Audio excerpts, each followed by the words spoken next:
ردا کام آ گئی ہے نانا تیری زینب لٹ کے آ گئی ہے.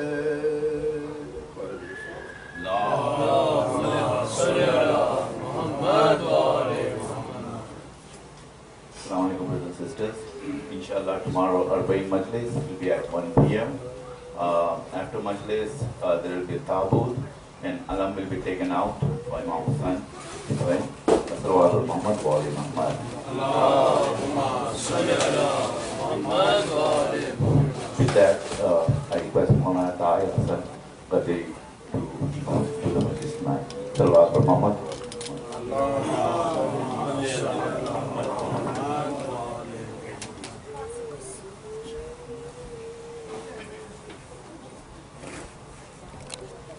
برائے شریکت الحسین زینب بنت علی بلند تر صلوات. اللهم صل على محمد وعلى محمد.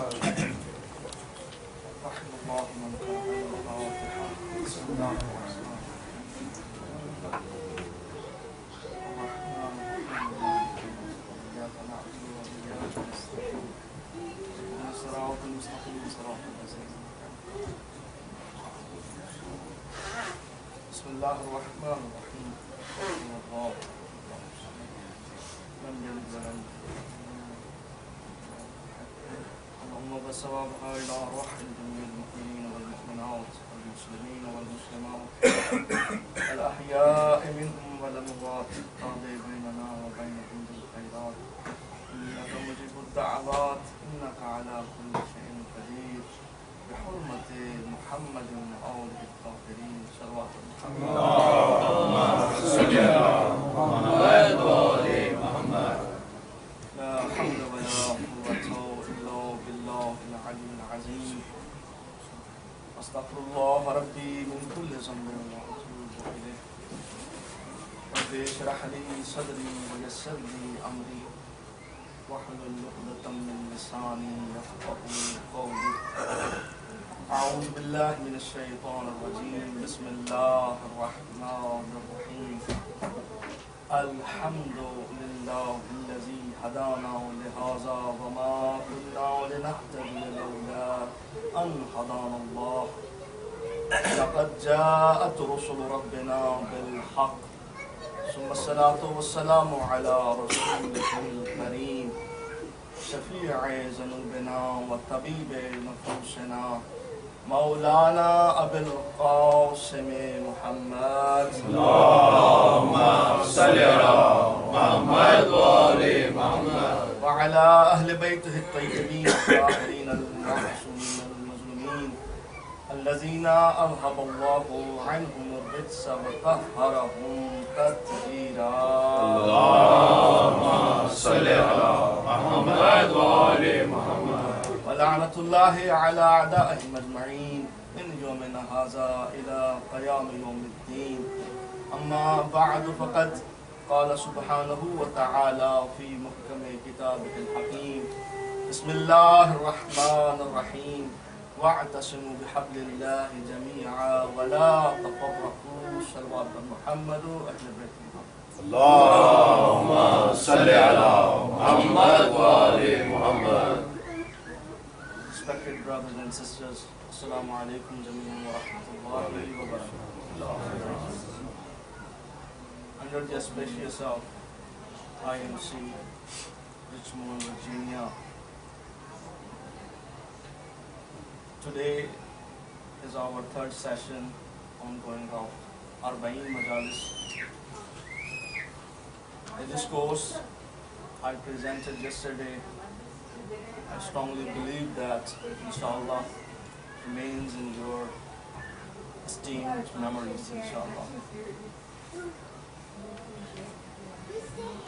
Yesterday what I said and explained what exactly Islam is. The concept of Islam, and I explained that there are two groups. one, he believed that this Quran is sufficient for us, and in the other hand, the other group, he believed that this Quran is fabricated. There are still so many things in history when we look. This fabrication happened with this Quran. So here is a question. As you know, yesterday we explained and some evidences from the Quran, and I would love to continue with that. The verse of this Quran where Allah says, وَاعْتَشِمُوا بِحَبْلِ اللَّهِ جَمِيعًا, hold firmly the rope of Allah subhanahu wa ta'ala. And according to the narrations, that rope is Muhammad wa ali Muhammad. Allahumma salli ala Muhammad wa ali Muhammad. Some narrations says that the rope of Allah is the progeny of Prophet peace be upon him and the Quran. Nobody can separate them from each other. So this verse of Quran started with disjointed letters. We call it harufe muqatta'at. Like alif, lam, mim, zalika al-kitab, qaf, sad, ain, yasin. Likewise, like 29 verses in the Quran starting with this harufe muqatta'at. So here is another evidence for that this Quran is not sufficient for Muslims. Because Allah designed this Quran that we automatically refer to the Prophet Muhammad and his progeny. Why? All these verses where they start with the Haruf al-Muqatta'at, when you look into the history and all commentators in the last 1400 years, under this line, under this paragraph, for example, the word is Alif Lam Ra. And when you look into the translation or the tafsir, you will not find even a single word just as it is Alif Lam Ra. Any Quran you have, just go and look. If you have any Quran with the translation, you will see that, like Yasin, under this word Yasin, you will find the word Yasin. Qaf, Ha, Ain, Ya, Swad, you will find this word Qaf, Ya, Ain, Ya, Swad. So there is no translation. Here is a question that if person like you and me, when we talk to somebody, we do not use ordinary words. We always try to make our conversation more useful in the short words. How come this possible that Allah revealed this Quran and He is actually the creator of this book and He used those words, they are not comprehensive for us. If somebody cannot understand those words, why Allah revealed those words? For example, if you write a book, you will not write a word that other person, they can't understand this. Why Allah wrote that? Why these haruf muqattiyat? So all the commentators, so automatically we again refer to the Prophet peace be upon him, because he is the only one knows that what is the meaning of Alif Lam Ra. Nobody can translate it. So the Prophet and his holy progeny, only they know that what is the exactly meaning of Yasin, what is the meaning of Qaf. So it means there is nobody can claim that this Quran is sufficient for us. Because if the Quran is sufficient for us, then they have this responsibility to tell us what is the meaning of Alif Lam Ra. Did you get it? Salat al-Muhammad wa Ahlul Bayt. Allahumma salli ala Muhammad wa ali Muhammad. So Allah designed this Quran. So we have to understand that Quran is nothing but the words of Prophet peace be upon him. Hadith is nothing The narration is nothing, but we believe that whatever Prophet told us relate to himself, that this we call the hadith. Sallallahu Muhammad wa ahlul bayt Muhammad. Allahumma salli ala Muhammad wa ali Muhammad. So we have to understand, and when we look deeply, there is a problem that, anybody around you, in your community, anywhere in the world, and if somebody say that he is a Muslim, so the first thing they will tell us that you are not the only lover of Ahlul Bayt, we also love Ahlul Bayt. Isn't it? So everybody claim that we love Ahlul Bayt. Today this is something very important. I would love that to focus on this point. This is something I believe that's one of the most important things I'm going to share with you today. So everybody claim who is a Muslim that he says that we love Ahlul Bayt. Not only Shia people, they love Ahlul Bayt. So we have to understand what is the difference between love and authority. No one you will find on this planet, if someone claims he is a Muslim and he is against Ahlul Bayt, except the Nasbis. Right? So all other people, if they claim that they are the lover of Ahlul Bayt, then what is the difference between them and us? So we have to understand this. If someone says that, okay, I am lover of Ahlul Bayt, not just you are the person have this love of Ahlul Bayt. The problem is where the number one, that we should give them benefit of doubt, that because they love those people, they are not the true companion or the true lover of Ahlul Bayt. The enemies of Ahlul Bayt, they consider them as the lover of Ahlul Bayt. Or they consider them Muslims, or even the companions, whatever, so you can name it. But the second difference, we have to understand what is the difference between love and authority. For example, if someone claims that, okay, I have a love of Ali, and I believe that Ali is the lion of Islam, Ali is the most knowledgeable personality in history, Ali is blah blah, all those things, what we claim and we always describe in our majalis, and he has said, okay, I agree with you. So what is the difference then? We have to understand this. Love is something different than the authority. Ali is appointed by Prophet and Allah. And someone says, for example, someone says, okay, the Fir'aun, I know that he was a wrong person, he was a cruel, but I still have something good in my heart because he did so many things. This also the people, they blame that Fulan did this and so other things that they have done so many good things in their life. So if someone says that I have the love of Ahlul Bayt, but I do not believe that Ali is appointed by Allah, what do you think about that person? Now let's go back. For example, if someone says, okay, I have the love of Prophet, peace be upon him,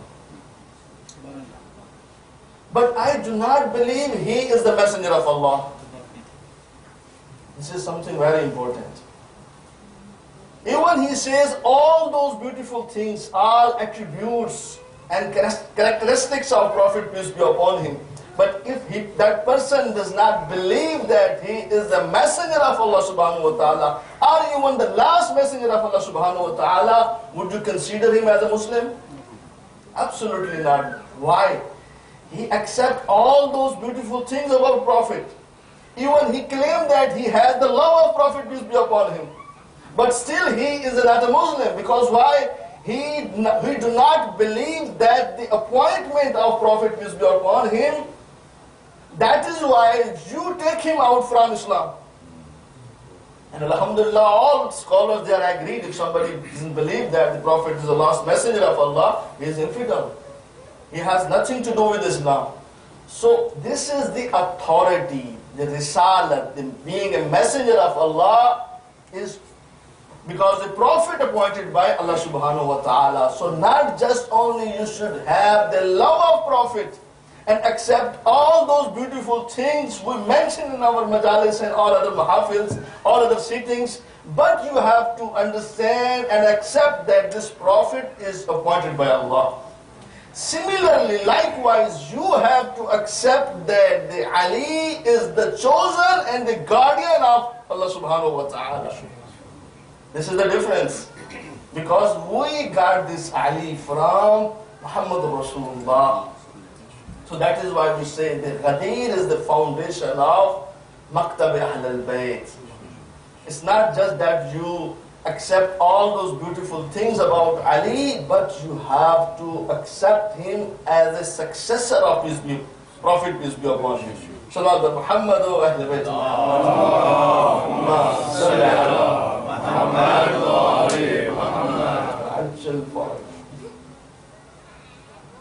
Respected Mu'minins, this is very important. Convey this message to your generation. That's not just only we should have the love of Ahlul Bayt, but we have to accept them the way Allah wants us to accept them. Why did Iblis become Iblis? He was worshipping Allah subhanahu wa ta'ala, but the way he wanted. And he was telling to Allah that, no, I have faith upon you. You are my Lord. But I will accept this and I will not accept this way. That is why he becomes Shaitan. That is why he becomes Iblis. So you have no authority to have any belief or any faith, but it should be proven by Allah subhanahu wa ta'ala from this holy book or the Ahlul Bayt or by the Prophet, peace be upon him. And particularly we as a Shia, this is our responsibility that we cannot make any self-made aqidah about anything. We are more responsible than other people because in our maktab we do not have any kind of, we call it qiyas. For example, there is a verse of Quran, nobody can say that the meaning of Quran is this until that tafsir we got from Prophet, peace be upon him.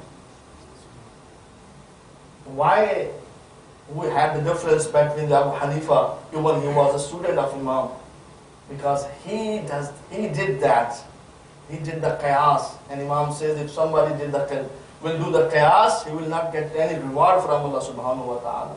And if the meaning is exactly what he wanted, still he will not get any reward. But if the meaning is different, what Allah wants us to tell, then definitely he will be punished.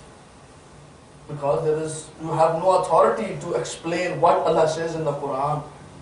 That is how Allah designed. That is why we have this haruf al-muqatta'at. That is why yesterday I gave another example, if you remember. Salawat Muhammad wa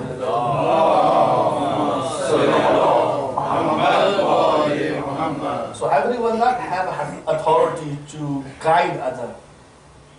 Even in the time of Prophet, a Badwan, today we can use the word the nomad person. He came to the Prophet, and Prophet was sitting with his companions, and he came and asked, I know that you are the Prophet and you are the leader. Definitely you have a lot of money. Because in his mind that if somebody is leader, that he's supposed to have a lot of money. Like today the kings they have. And even in history, when you look into history, you see a lot of, any person who has the leadership, he has a lot of money. Because there was a kingdom system like Persian Empire or other empires. So he had that stuff in his mind that if he is a leader of this community or this region, definitely he had a lot of money. And he came and asked, I need help. Can you please help me? And whatever Prophet he had, he just gave him. and he shouted at Prophet. Even he used some very disrespectful things about the Prophet, and all the companions, they got angry. Even they tried to hit him, and Prophet stopped them. And then Prophet said, okay, you don't need to do anything, please come with me. And Prophet took him in his house. And when he entered to the house of Prophet, he saw there is nothing. It's very simple life. There is no luxury. And then Prophet said, do you see what I have? Whatever I had, I tried my best to give it to you. But I still have some stuff. Okay, I'm going to give it to you. Please take it. But promise with me that when you go out, because I want to save you, and all these my companions, they are angry upon you. So when we go out, tell them now you are satisfied and you have no complaint.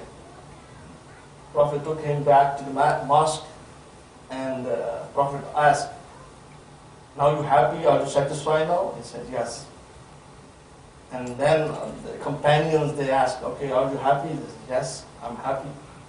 And when he left the mosque, then Prophet said, Prophet gave the example that said, this person is like a person who owned the camel, and the camel is running in the desert, and everybody is chasing that camel. Instead of that, the camel would stop, that he has afraid that might be they will hit him.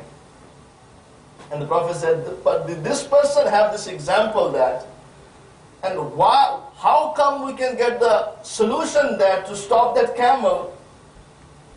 The owner of the camel will tell other people that please stop, because I know how to catch him, how to stop him, because I know the way how to deal with my camel. If you will run behind him, definitely he is not going to stop. And then all those people, they stopped, and the owner of the camel used some kind of language or some kind of words, and he approached to the camel. And the camel kissed his hand. The Prophet said, everybody not have that authority to guide others. If this deen revealed on me, then I have the authority to teach people, not everybody. So we are restricted with these words that whatever the personality, Prophet peace be upon him, introduced to us, we have to follow him.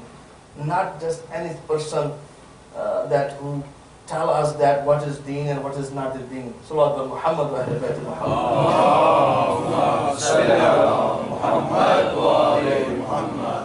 Because it's not that easy to explain Islam. You have to have some kind of knowledge. And alhamdulillah, we are very blessed that we have very well-known scholars in our history. Even till today, we have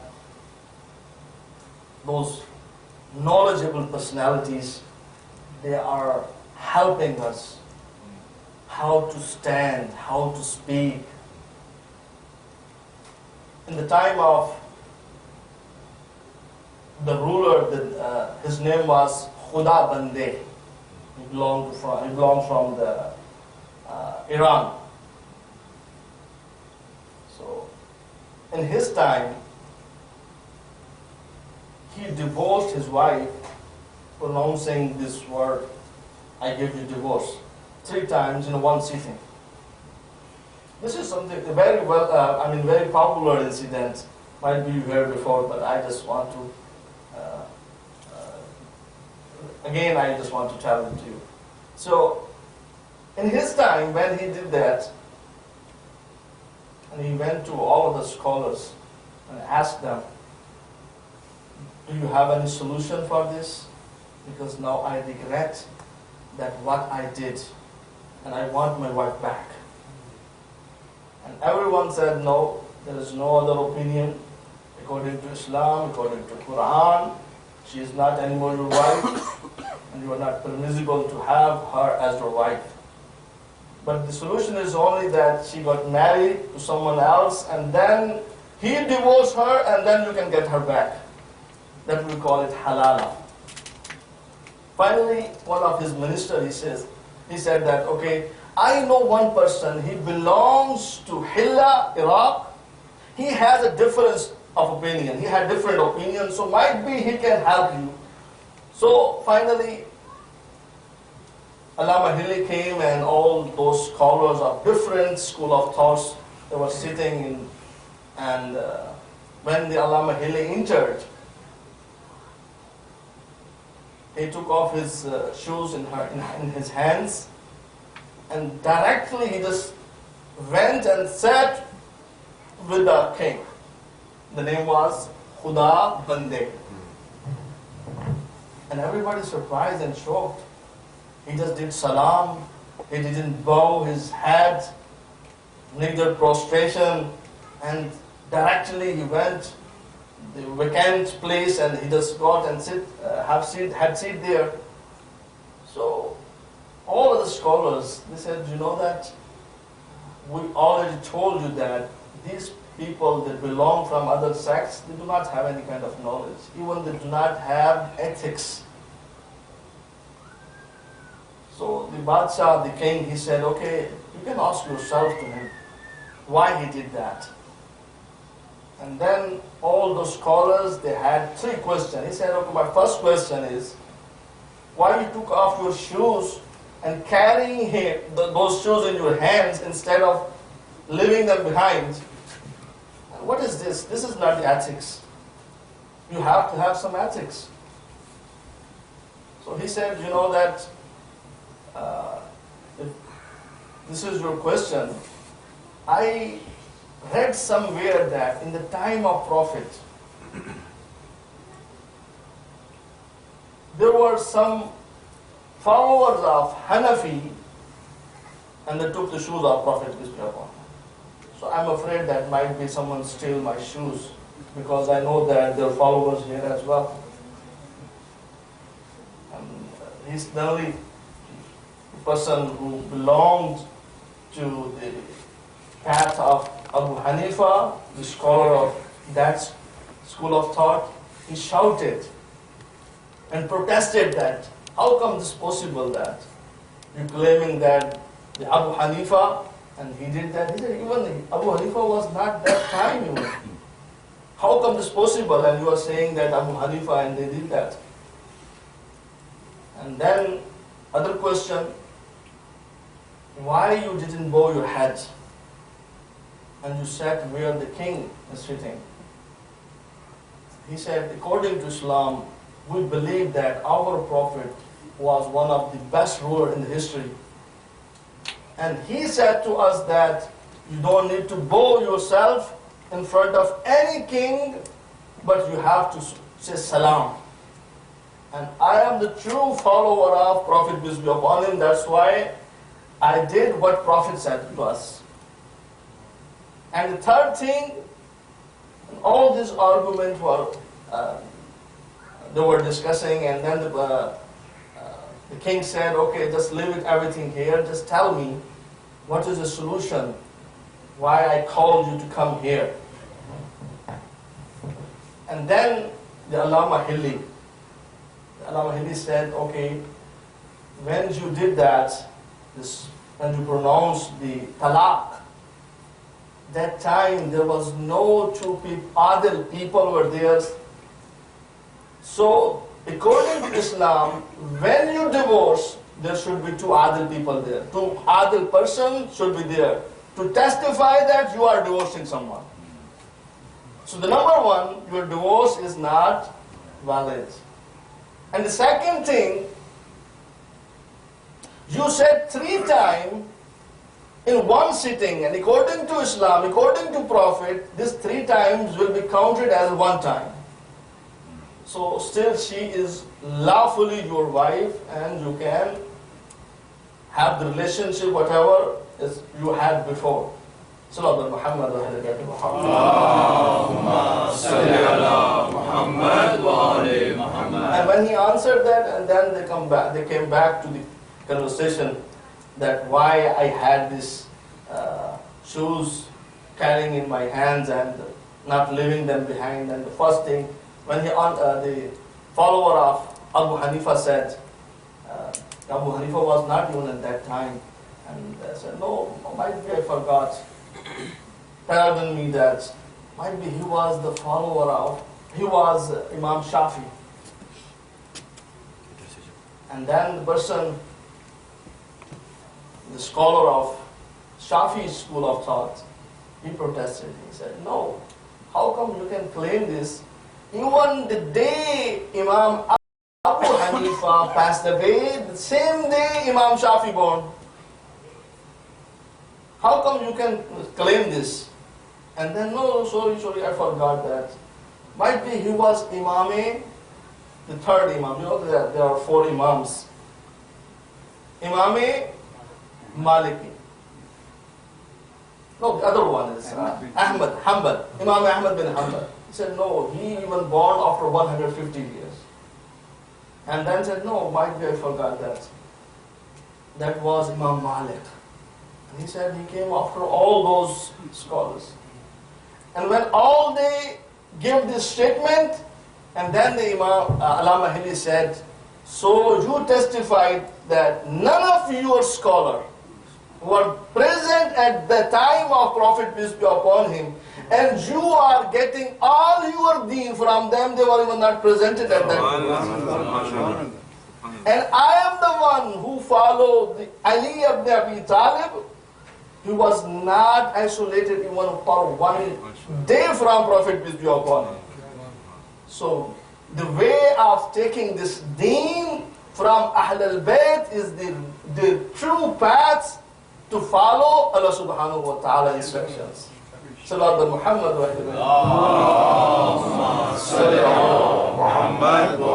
Muhammad. آخر ہمیں سمجھنا ہے کہ آخر کیوں اہل بیت ہمارے لیے ضروری ہے.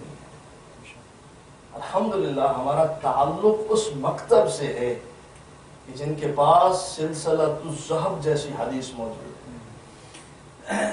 کتنی سعادت ہے یہ ہمارے لیے. ویسے تو ایک سوال بڑا اہم بنتا ہے اگر انسان سوچے تو, اور یہ سوال بڑا اہم ہے. آپ امید کرتا ہوں کہ اسے ہمیشہ اپنے صحیفہ دل میں رکھیں گے انشاءاللہ, کہ جو کام ہمارے نبی نے ہزاروں مرتبہ کیا, یعنی اگر کسی نے سمجھنا ہو کہ واقعاً ہمیں دین اہل بیت سے لینا ہے یا کسی اور سے لینا ہے, ایک چھوٹی سی مثال آپ کی خدمت میں اور پیش کرنے لگا ہوں.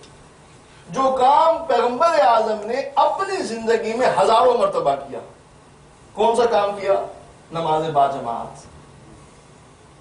پرافٹ نے پڑھائی ہے نہیں پڑھائی, کتنی مرتبہ یہ کام ہوا ہوگا. نماز ظہر, نماز فجر, بار بار ریپیٹڈلی ساری چیزیں بار بار چلتی رہی.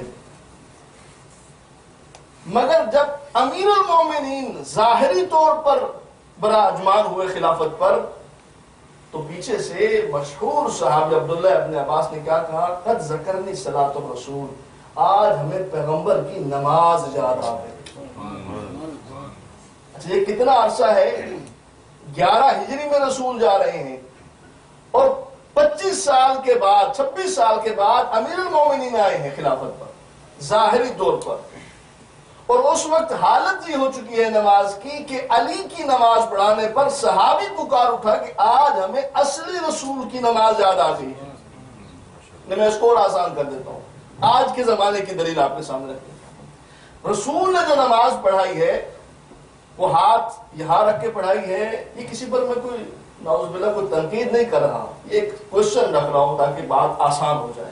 میرا مقصد کبھی کسی کی توہین کرنا نہیں ہوتا.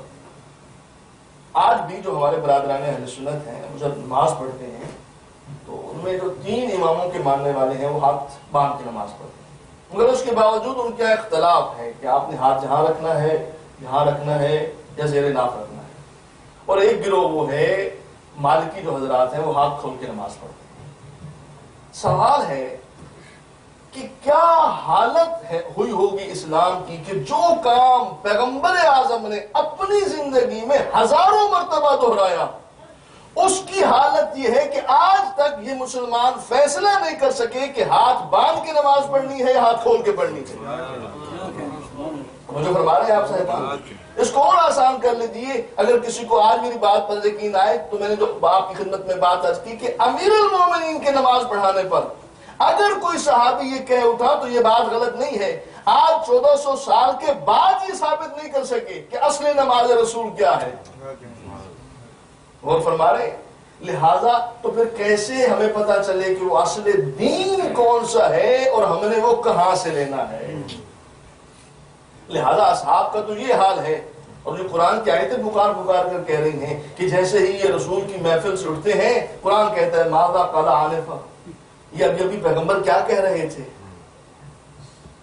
اور ایک طرف وہ علی ہیں جو منبر کوفہ سے کہہ رہے ہیں سلونی سلونی، جو پوچھنا ہے علی سے پوچھ لو. اس لیے کہ مجھے مصطفیٰ نے علم ایسے دی ہے، زکا نہیں زکا ایسے دیا ہے جیسے ایک پرندہ اپنے بچے کو غذا دیتا ہے. اچھا یہ بات بھی، نقطہ بھی بڑا قابل غور ہے. امیر المومنین نے یہ نہیں کہا کہ جیسے کوئی جانور اپنے بچے کو غذا دیتا ہے. سوال بنتا ہے نا. امیر المومنین کہہ سکتے تھے، بلکہ کیا فرمایا جیسے کوئی پرندہ اپنے بچے کو غذا دیتا ہے. پرندہ کیسے غذا دیتا ہے اور جانور کیسے دیتا ہے؟ کیا آپ نے کبھی غور کیا ہے؟ جانور جب غذا دیتا ہے تو وہ غذا بہت ساری چیزوں کا مجموعہ ہوتی ہے. مثال کے طور پر بھینس جو ہے جب آپ چارہ کھلاتے ہیں اور مختلف چیزیں کھلاتے ہیں تو پھر جو اس کے جسم میں دودھ بنتا ہے وہ مکسچر ہوتا ہے بہت ساری چیزوں کا. وہ اصلی حالت میں نہیں ہوتا بلکہ وہ گھاس پھوس سے دودھ کی شکل اختیار کر چکا ہوتا ہے. اور فرما رہے ہیں چونکہ اس میں بہت ساری چیزیں شامل ہو چکی ہیں. امیر المومنین نے یہ نہیں کہا کہ جانور جیسے غذا دیتا ہے بلکہ کیا فرمایا پرندہ جیسے غذا دیتا ہے. اس لیے کہ جو جانور اپنے بچے کو غذا دیتا ہے اس میں بہت سارا مکسچر ہے، وہ اپنی اصل حالت میں نہیں ہے. مگر پرندہ جب اپنے بچے کو غذا دیتا ہے تو جو اس کے منہ میں ہوتا ہے اسے ایز اٹ از منتقل کر دیتا ہے. اسی لیے امیر المومنین نے فرمایا کہ میں نے مصطفیٰ سے علم ایسے لیا ہے جیسے پرندہ اپنے بچے کو غذا دیتا ہے. یعنی میرے پاس قرآن ایز اٹ از ایسے موجود ہے جیسے مصطفیٰ پر نازل ہوا. یعنی جو حقیقت قرآن میں علی جانتا ہوں وہ حقیقت میرے سوا اور کوئی نہیں جانتا. اور زمانہ لاکھ کوشش کر لے بھلا کہاں تقابل ہے. خدا کی قسم اس سے بڑا المیہ نہیں ہے اسلام کے اندر کہ کوئی بھی بندہ کسی کا تقابل ذات امیر المومنین سے کرے.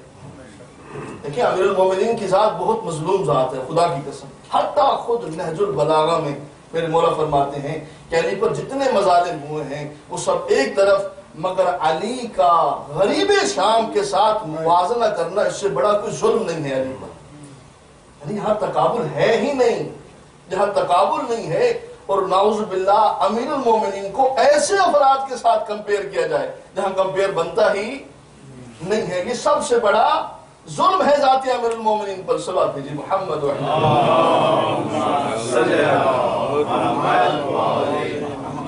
لہذا ہمیں علم ان سے لینا ہے کہ جنہوں نے واقعاً رسول سے علم لیا ہو، جن کا مربی رسول ہو، اور جہاں درمیان میں کوئی فاصلہ نہ ہو. اسی لیے جب امام رضا علیہ السلام نے سفر کیا مدینے سے اور جب راستے میں پہنچے ہیں نشاپور کے اندر تو وہاں پر بہت سارے افراد جو زیارت امام کے لیے جمع ہوئے. یاد رکھیے ہر زمانے کے اندر خدا نے ان ہستیوں کو وہ مقام بخشا ہے کہ یہ زمانے میں ہمیشہ منفرد نظر آئے. یہ صفت امام ہے. اگر یہ اپنے زمانے کے معتبر ترین افراد نہ ہوتے تو پھر یہ ضروری نہ ہوتا کہ یزید جیسا شخص حسین سے بیعت لیتا. اس کا مطلب ہے کہ کوئی ایسی چیز تھی کہ جس کی وجہ سے وہ مجبور تھا کہ جب تک ان سے بیعت نہ لے لی جائے ہم زمانے میں معتبر ہو کر گورنمنٹ نہیں کر سکتے، ہم نظام صحیح طرح سے نہیں چلا سکتے. تو معتبر ترین افراد ہر زمانے کے اندر. امام رضا جب پہنچے نشاپور تو افراد نے درخواست کی کہ ابن رسول اللہ اگر ہو سکے تو ہمیں کوئی قول رسول سنائیے. سرکار امام رضا نے جس اونٹ کے اوپر بیٹھے ہوئے تھے، اس کے اندر سے اپنا چہرہ باہر نکالا اور ایک جملہ فرمایا. کیا فرمایا کہ کلمۃ لا الہ الا اللہ حسنی من قال کلمۃ لا الہ الا اللہ آمن من عذابی. یہ جو کلمہ لا الہ الا اللہ ہے یہ اللہ کا قلعہ ہے. یہ کہہ کر امام واپس. اب پھر کچھ قدم چلے ہیں اور پھر دوبارہ اپنا سر مبارک سواری سے باہر نکالا. وہ جو اوپر کیا کہتے ہیں اس کو بلان بنا ہوا ہوتا ہے. اب یہاں پر امام پہلی دفعہ میں پوری حدیث سنا سکتے تھے، لیکن امام نے کچھ وقفہ کیا. جب دوبارہ کہا تھا کہ لوگوں کو یاد رہے کہ یہ جملہ، یہ حدیث امام نے ایک مرتبہ میں نہیں سنائی، تھوڑا سا منفرد کر کے سنایا، بالکل ویسے جیسے واقعہ غدیر ہوا تھا. وہ فرما رہے ہیں، میں چلے آپ کو تھوڑا سا اور آسان کر دیتا ہوں. جو غدیر کا جب واقعہ ہوا یہ کسی عام انداز میں نہیں ہوا. رسول نے جو ممبر بنوایا تھا پلانوں کا، حالانکہ یہ نبی سلیمان نبی سے کم نہیں ہے. اگر سلیمان نبی کی محفل میں بیٹھنے والا آصف بن برخیہ ہزاروں میل دور سے تخت منگوا سکتا ہے، تخت بلقیس، تو کیا یہ پیغمبر نہیں منگوا سکتا؟ مگر اس پیغمبر نے معجزے کے ذریعے سے تخت نہیں منگوایا، نہ کوئی ممبر منگوایا، بلکہ پالانوں کا ممبر بنوایا. وجہ کیا تھی؟ علماء اس کی بڑی بہترین تشریح فرماتے ہیں. وہ فرماتے ہیں کہ وجہ یہ تھی کہ رسول خدا اسے ایک یادگار واقعہ بنا کر پیش کرنا چاہتے تھے. اس کو تھوڑا سا میں اور آسان کر دوں. مثال کے طور پر آپ روزانہ جب مجلس سنتے ہیں تو کیسے سنتے ہیں؟ ممبر پر مولوی صاحب بیٹھے ہوتے ہیں، وہ بیان کرتے ہیں اور آپ سن لیتے ہیں. اب اسی وجہ سے چونکہ روٹین وائز چیزیں چل رہی ہوتی ہیں، لہذا آگے دوڑ اور پیچھے جوڑ والا معاملہ ہوتا ہے. مجلس سے سنتے چلے گئے، کچھ یاد رہی، کچھ یاد نہ رہی. اور اگر کبھی ایسے ہو، میں یہاں پر آیا اور میں نے آ کر کہا کہ حضور آپ جو ہے نا ایک الیکٹرک بائک منگوا لیجیے اور میں اس بائک کی سیٹ پر بیٹھ کر خطاب کروں گا. جو فرما رہے ہیں آپ صاحب، ایک نئی بائک منگوائی گئی اور اس پر بیٹھ کر مولانا خطاب فرما رہے ہیں. اس دن جو بھی بات مولانا کریں گے زندگی بھر آپ کو نہیں بھولے گی. اس لیے نہیں بھولے گی کہ واقعہ روٹین سے ہٹ کر کروایا جا رہا ہے. وہ بات آپ کو ہمیشہ یاد رہے گی. بچے بھی کہیں گے وہ مولانا صاحب جو الیکٹرک بائک پر بیٹھ کر کچھ بیان کر رہے ہیں. غور فرما رہے ہیں، یہاں پیغمبر نے پالانوں کا ممبر بنوایا، اور اس لیے پالانوں کا ممبر بنوایا کہ ہر عرب جانتا تھا کہ اس کی سواری اونٹ یا گھوڑا ہے اور اس کے اوپر پالان رکھا جاتا ہے. اور جب بھی یہ سفر کرتے ہیں تو سواری کے ذریعے سے سفر کرتے ہیں. چونکہ رسول چاہتے تھے کہ یہ جس چیز سے زیادہ ملحق ہیں ہمیشہ ان کے سامنے وہ چیز آتی رہے. یعنی پالانوں کا ممبر بنوایا کہ جہاں جہاں یہ پالان دیکھیں گے وہاں وہاں انہیں غدیر یاد آئے گا. نعرہ حیدری. جو فرما رہے ہیں آپ صاحبان، اس لیے رسول نے پالانوں کو ممبر بنوایا تاکہ میرے اصحاب جو ماذا قال انفا کہتے ہیں، میں گفتگو کرتا ہوں یہ فوراً بھول جاتے ہیں، یہ واقعہ انہیں بھولے نہ، یہ فراموش نہ کرے. اس لیے منفرد انداز میں غدیر کا پیغام پہنچایا. جو فرما رہے ہیں آپ صاحبان، لہذا سمجھنا ہے ہمیں یہ سورۃ محمد و اہل بیت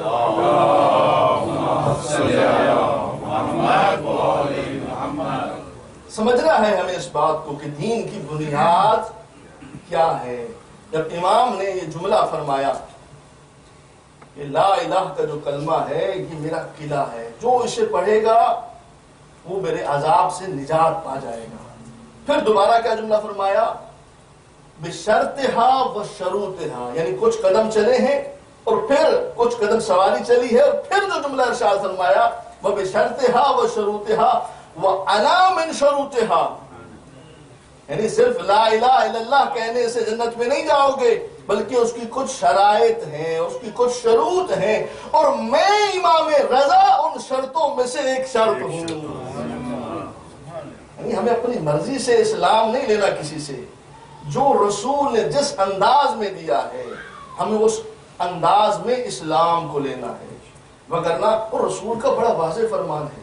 اسی لیے فرمایا کہ جو اللہ کی رسی ہے وہ قرآن اور اہل بیت ہے. اسی لیے فرمایا کہ دو برابر چیزیں چھوڑ کر جا رہا ہوں، اگر کسی ایک کو پکڑو گے گمراہ ہو جاؤ گے. یعنی یہ قرآن باعث گمراہی ہے، خدا کی قسم اٹھا کر کہہ رہا ہوں، واللہ با خدا یہ بات کر رہا ہوں. اگر کوئی بندہ صرف قرآن لے گا 100% وہ گمراہ ہو جائے گا، جب تک وہ تشریحات اس ہستی یا ان ہستیوں سے نہ لے جن کے گھر پر قرآن نازل ہوا. میں ایک مثال دیتا ہوں تاکہ بات بالکل واضح ہو جائے. 1400 سال سے امت مسلمہ کا یہ عقیدہ ہے یا نہیں ہے کہ ہمارے جو پیغمبر ہیں ان سے کوئی گناہ نہیں ہو سکتا؟ ایسے ہے یا نہیں ہے؟ اچھا، یہ عقیدہ 100% ظاہری طور پر قرآن کے خلاف ہے. آپ بھی حیران ہو رہے ہوں گے کہ مولانا صاحب کیسی بات کر رہے ہیں. میں اس کو آسان کر دیتا ہوں. آپ نے سورہ فتح تو پڑھی ہوگی یقیناً، جو ریکمینڈڈ ہے. اگر کوئی خاص آپ کو کوئی مقصد اور کوئی گول ہو تو اس کے لیے سورہ فتح پڑھنا بہت سود مند ہے. یہی سورہ فتح، اس کی ابتدائی آیات اِنَّا فَتَحْنَا لَكَ فَتْحًا مُبِينًا لِيَغْفِرَ لَكَ، وہ جو فرما رہے ضم کا لفظ استعمال کیا ہے کہ اللہ تمہارے اگلے پچھلے گناہ معاف کر دے. براہ راست رسول کو کہا جا رہا ہے کہ ہم نے آپ کو فتح عطا فرمائی تاکہ اللہ آپ کے اگلے پچھلے گناہ معاف فرما دے. بھائی وہ کون سے گناہ ہیں نعوذ باللہ جو رسول سے ہوئے ہیں؟ اور جو فرما رہے ہیں آپ صاحبان، نہیں اس کو اور آسان کر لیجیے. یہ جو آپ سورت پڑھتے ہیں جس میں کہا جاتا ہے، میں اکثر جو ہے اس سورت کو نماز عشاء میں بھی چونکہ ریکمینڈڈ ہے کہ یہ سورہ پڑھنی چاہیے، يَدْخُلُونَ فِي دِينِ اللَّهِ أَفْوَاجًا سَبِّحْ بِحَمْدِ رَبِّكَ وَاسْتَغْفِرْهُ، کہ آپ استغفار کریں. جب یہ رسول ہے ہی پیغمبر ہے ہی معصوم تو پھر اسے استغفار کی ضرورت کیا ہے؟ توجہ فرما رہے ہیں آپ صاحبان. یعنی اگر آپ قرآن کے ظاہری معنوں سے ترجمہ کریں گے تو آپ قطعاً یہ عقیدہ نہیں بنا سکتے کہ یہ پیغمبر معصوم ہے.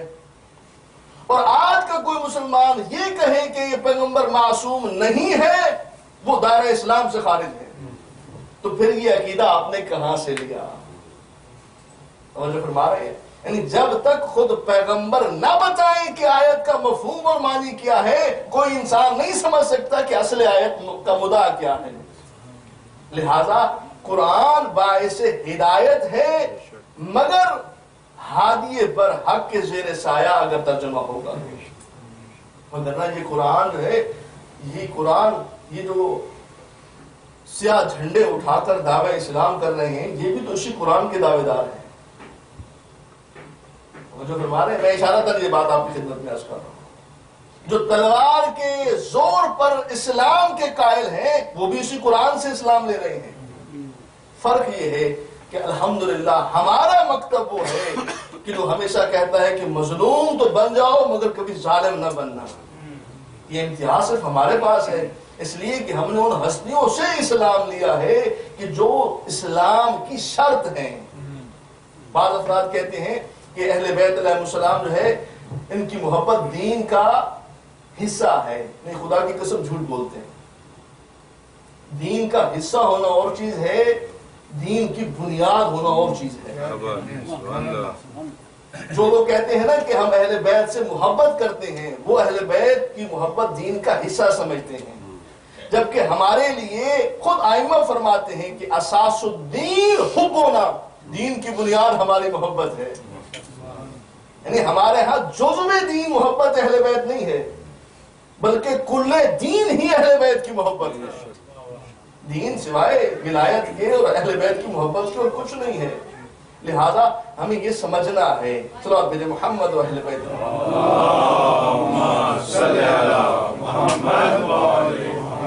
دیکھیے میری ہمیشہ کوشش ہوتی ہے کہ چاہے مجلس میں کوئی ایک نعرہ نہ ہو لیکن میرا مفہوم اور مقصد جو ہے وہ آپ تک پہنچ جائے. تو الحمدللہ میں آپ سے اس حوالے سے راضی ہوتا ہوں انشاءاللہ. اور قدر مجھے یہ کہنے کی ضرورت نہیں ہے کہ ویسے یہ بھی ہمیشہ کہتا ہوں کہ نعرہ جو ہے نا یہ لگانا کوئی گناہ نہیں ہے. اگر کوئی لگا دے تو یہ مجلس کی زینت ہے. مقصد مجلس نعرہ نہیں ہونا چاہیے لیکن زینت مجلس نعرہ ضرور ہے. نعرہ تکبیر، نعرہ رسالت، نعرہ حیدری، حیدری، حیدری، آواز بلند تر صلوات.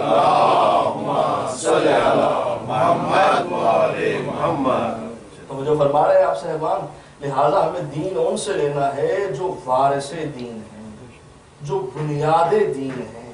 دو طرح کے افراد ہیں، ایک وہ ہیں جو درود بھیجنے والے ہیں، ایک وہ ہیں جن پر درود بھیجا جا رہا ہے. دنیا اس فرق کو سمجھ جائے تو مسئلہ آسان ہو سکتا ہے. جن پر درود بھیجا جا رہا ہے وہ وارث دین ہے. اس کو اور آسان کر دوں، جن پر درود بھیجا جا رہا ہے وہ اہل بیت ہیں، جو بھیجنے والے ہیں وہ اصحاب ہیں. تو لہذا ہمیشہ ہمیں کوشش یہ کرنی چاہیے کہ دین ان سے لیں کہ جنہیں بروز محشر تمہاری فکر ہو، اپنی فکر نہ ہو. اور فرما رہے آپ صاحبان، جنہیں بروز محشر اپنی فکر ہوگی وہ آپ کو کیا بچائیں گے. لہذا جو جنہیں اپنی فکر ہوگی وہ آپ کی مدد کرنے نہیں آئیں گے، بلکہ جنہیں تمہاری فکر ہوگی، کیونکہ دین کے وارث ہیں، جو جوانان جنت کے سردار ہیں، جن کے لیے اللہ نے جنت بنائی ہے. صلوات محمد رسول اللہ.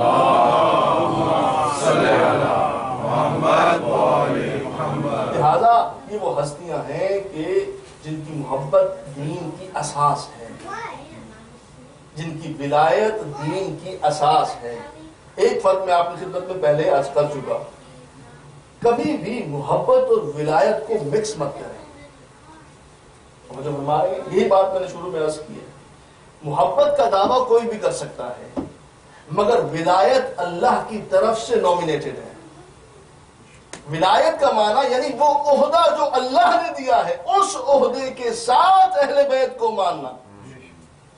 اگر صرف محبت کا دعویٰ کرتے رہیں تو سارے مسلمان اس دعوے میں شریک ہیں، مگر خدا کے دیے ہوئے عہدے کے مطابق محمد اور اہل بیت محمد کو ماننا یہ اصل دین ہے. لہذا ہمیں اسے مکس اپ انشاءاللہ نہیں کرنا. اور یہی وہ اہل بیت ہیں کہ جن کی محبت دین کی اساس ہے. میں اس کو آسان کر دیتا ہوں. دیکھیں، نماز ہے، روزہ ہے، حج و زکوٰۃ ہے، یہ تمام چیزیں واجبات دین ہیں. کوئی بندہ اگر نماز، اور دیکھیں جو واجب ہوتا ہے اس میں اور اصل میں فرق کیا ہوتا ہے. واجب ایک ایسی شے ہے کہ اگر کچھ کسی بندے سے وہ شے چھوٹ جائے تو دوسری عبادت پر اس کا اثر نہیں پڑتا. اور فرمائے مثال کے طور پر ایک بندہ نماز پڑھتا ہے، روزہ نہیں رکھتا، کیا اسے روزہ نماز پڑھنے کا ثواب ملے گا یا نہیں ملے گا؟ نماز کا ثواب ملے گا، وہ نماز پڑھ رہا ہے، روزہ نہیں رکھا. ایک بندہ نماز پڑھتا ہے، روزہ بھی رکھتا ہے، صاحب استطاعت ہے، حج پر نہیں جاتا، تو کیا اسے نماز اور روزے کا ثواب ملے گا یا نہیں ملے گا؟ ڈیفینیٹلی ملے گا. یعنی ایک شے ہے دین میں جو نہیں کر رہا، جو نہیں کر رہا اس کا گناہ ہے، مگر جو باقی کر رہا ہے اس کا ثواب اسے ملے گا. تمام چیزیں دین کے اندر ایسے ہیں کہ ایک چیز دوسری چیز پر اثر انداز نہیں ہوتی. نماز پڑھتا ہے، روزہ رکھتا ہے، صاحب استطاعت ہے، حج پر جاتا ہے، زکوٰۃ نہیں دیتا. اچھا زکوٰۃ بھی دیتا ہے، خمس نہیں دیتا، کسی بھی وجہ سے خمس نہیں دیتا، تو کیا اس کی نماز قبول نہیں ہے؟ ساری چیزیں اپنی جگہ چلتی چلی جائیں گی. جو کام نہیں کر رہا اس کا گناہ ہے. اگر اہل بیت کی محبت نماز روزے کی طرح ہوتی، اس فرق کو ہمیں سمجھنا ہے. اگر اہل بیت کی محبت نماز روزے کے برابر ہوتی یا نماز روزے جیسی ہوتی، تو چونکہ اللہ ہے ہمارا خالق، اللہ جانتا تھا کہ یہ جو مولوی ہے یہ بروز قیامت آ کر کہے گا پروردگار تو نے کہا تھا نماز پڑھ، میں نے نماز پڑھی، تو نے کہا روزہ رکھ، میں نے روزہ رکھا، اتنے میں نے حج کیے، اتنے میں نے زکوٰۃ دی، بس ایک علی سے محبت ہی تو نہیں کی. یا علی یار، ایک اہل بیت سے محبت ہی تو نہیں کی. اب اس کی سزا دے دے پھر جنت میں بھیج دے تو یقیناً آواز پروردگار آئے گی، میں نے علی اور آل علی کی محبت واجب نہیں بلکہ عین ایمان قرار دیا ہے.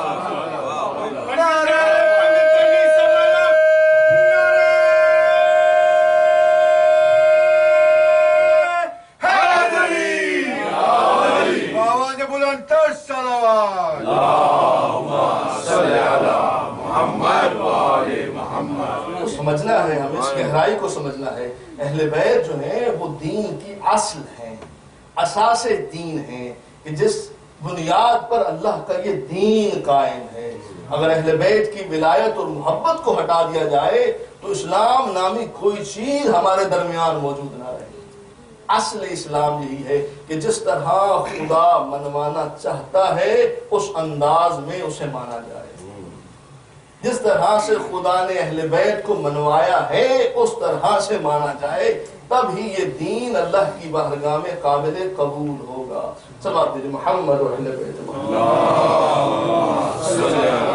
محمد و آل محمد. بس ہو گئی میری حاضری. اس وقت تک مجلس میں آنے کا حق ادا نہیں ہوتا جب تک صفحہ رخسار پر گماسو نہ آ جائے. وہ بیوی جو شام سے آتی ہے، وہ بیوی جو مدینے سے آتی ہے، وہ جانتی ہیں کہ ہم اہل بیت کے فضائل کیا ہیں. مصطفیٰ کی بیٹی اپنے حسین کا پرسہ لینے آتی ہے کہ کون مجھے میرے لال کا پرسہ دینے آتا ہے. آج بھی عرب کے ہاں یہ دستور موجود ہے. اگر کسی کے ہاں کوئی جوان مر جائے، کوئی فوتگی ہو جائے، تو دستور عرب کے مطابق گھر کے داخلی دروازے پر گھر کا مالک کھڑا ہوتا ہے اور ہر آنے والے کو شکریہ ادا کرتا ہے. اور مستورات والے سیکشن میں مرنے والے کی ملحقہ جو بھی